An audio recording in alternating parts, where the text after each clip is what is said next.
Yoga does not change the way we see things.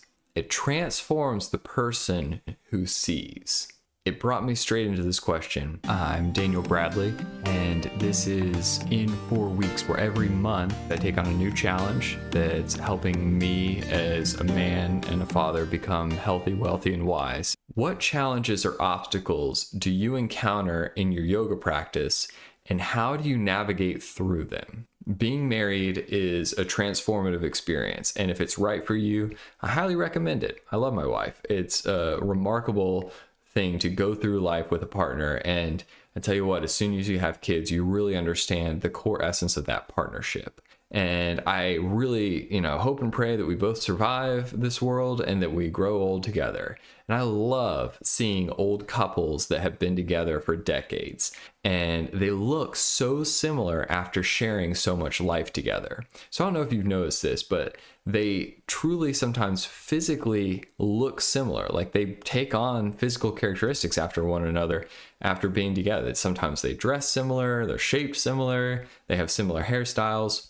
And we can have a similar relationship with yoga that transforms us in fundamental ways, that we look different, that we, sound different, we smell different, we act different, we carry ourselves through our patterns day after day in a different way.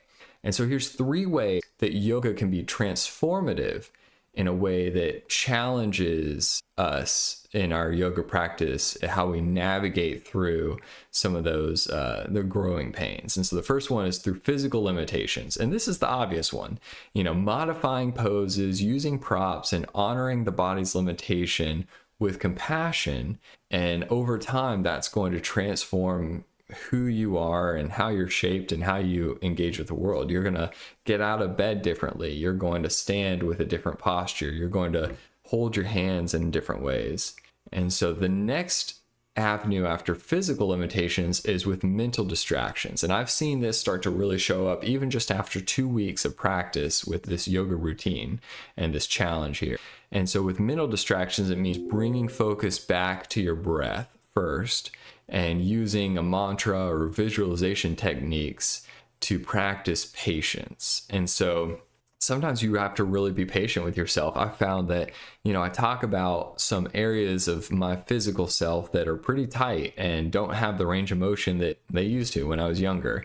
And so with bringing focus back to those distractions and I'm often distracted by the physical limitation and not paying attention to what's going on in my mind. My mind is easily taken away from the practice itself of yoga. So bringing focus back to the breath is the thing that helps me keep my mind from being distracted by my own physical limitations. And then the final one, which is truly my biggest challenge currently and the biggest realization after this second week of this yoga journey, would be my time constraints. And this is not unusual. I'm a father of 2. I have a full-time job and help running a company.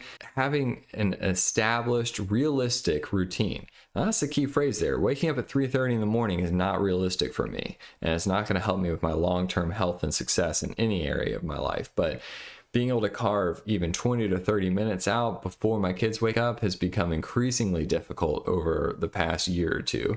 And so the time constraints, establishing a realistic routine, prioritizing that self-care, starting the day off right, and integrating shorter yoga practices into my daily life. This is the key right here.